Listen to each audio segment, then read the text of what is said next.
আপনি কেন আমার এখানে বসাইছেন? আমি সুদের বিপক্ষে কথা বলে আপনি আমার সুদের বিপক্ষে কথা বলতে দিবেন না? আমার চাকরির দরকার নাই মিয়া। আমার মসজিদের ইমামতি করে আমার সংসার চলবে না মিয়া। আমি সুদের বিপক্ষে কথা বললে আপনি আপনি রাগ হয়ে যাবেন। এরকম এরকম ওয়াজ আমার দরকার, এরকম এরকম মসজিদে খতিবগিরি আমার দরকার নাই। এটা ওই যে মনে করেন আল্লাহর রাস্তে খতিব মনে করেন না মিয়া, আল্লাহর রাস্তে ইমাম মনে করেন না মিয়া।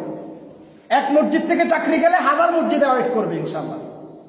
আপনার যোগ্যতায় আপনাকে বলে দিবে আপনি কোন জায়গায় যাবেন। হক কথা বলতে হবে। সমাজের ইমামরা আজকে সমাজের মধ্যে বেহায়াপনা বেড়ে গেছে, জেনা বেড়ে গেছে, ব্যভিচার বেড়ে গেছে, বাবাখোর বেড়ে গেছে, জেনা করবে বেড়ে গেছে। একমাত্র ইমামরা সচেতন নাই। সমাজের মধ্যে এত কুসংস্কার হচ্ছে, কোনো বাধা নাই।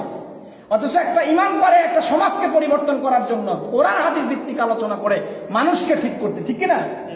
এই জন্য আমাদের উচিত হক কথা বলা। হক কথা তিতা শুনলেও শুনতে হবে। আজকে কেন এত দুঃখ নিয়ে আমি কথাটা বলছি, একেবারে কষ্ট নিয়ে কথা বলছি, কারণ আমিও গুনাহগার হয়েছি। গ্রাম অঞ্চলের মসজিদ গুলারে খালি রেখা আপনি শহরে এতেকাফে বসছেন। কেন বসছেন? এটা তো আপনি বোকামি করছেন মিয়া। আপনার নিজের মসজিদ খালি রেখা আপনি হাজীগঞ্জ বড় মসজিদে বসলে কি সওয়াব বেশি পাবেন? কথা কয় না। আপনার নিজের মসজিদে আগে বসেন। এই যে যারা বসছে হাজীগঞ্জ বড় মসজিদ যারা বসছে, এরা কোন গ্রাম অঞ্চলের মানুষ না, এরা কি শহরের মানুষ?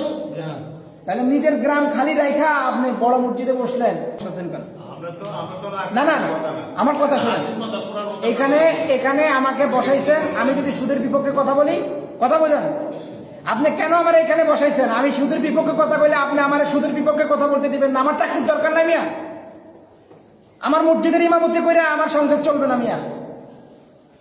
আমি সুদের বিপক্ষে কথা বললে আপনি আপনি রাগ হয়ে যাবেন। এরকম এরকম ওয়াজ আমার দরকার, এরকম এরকম মসজিদে খতিবগিরি আমার দরকার নাই। এটা ওই যে মনে করেন